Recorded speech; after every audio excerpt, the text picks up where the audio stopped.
This is one of Minecraft's most confusing redstone items. So, how does it work? Redstone strength varies going from 15 all the way down to 1, but we can extend this line using some devices.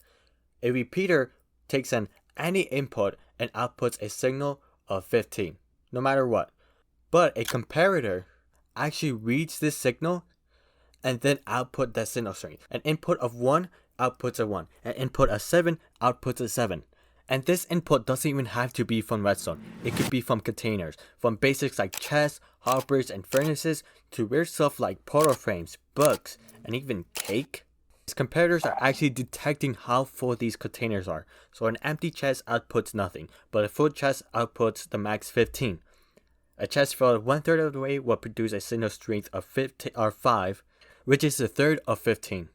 But for less obvious splits like one single block, the math is a bit more complicated. It looks like this: 1 plus the sum of all slots fullness. So here it's 1 over 64, but if we had a stack and 1, it would be 65 over 64. And then we divide it by the number of slots. So a chest has 27, then we take that number and multiply it by 14. And then we floor it, which basically just means that you forget everything after the decimal point. If it's 1.99, don't matter, it's still 1. You can also just look at a chart. That works too. Comparators can also take in 2 inputs, one from the back and on the sides. Now, as the name comparator suggests, it compares these two values. If the back is stronger, it outputs the same signal strength as if the sides weren't there at all. But if one of the sides are stronger, it outputs nothing.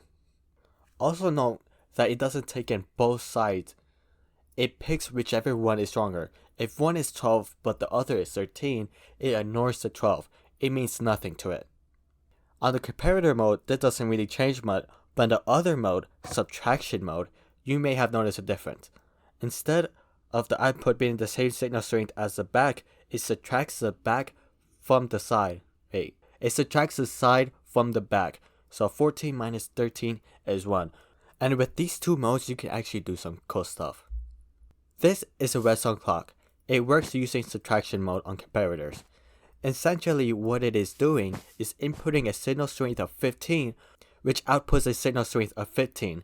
Then it goes 14, 13, and since it's on subtraction mode, it subtracts 15 from 13, which then outputs a signal strength of 2, which then go 1, and then 0, which turns it off. But since it's 0 on the side, the output is 15, starting the process over and over again, making a clock. And then over here, we have a pulse extender. It's slow. What's happening here is quite similar. Essentially, what is happening is this is taking an input of 15, which then outputs a 15, going on to 14. Then this comparator takes that 14, outputs a 14, then goes into 13. And it just repeats this process over and over again until it hits 0.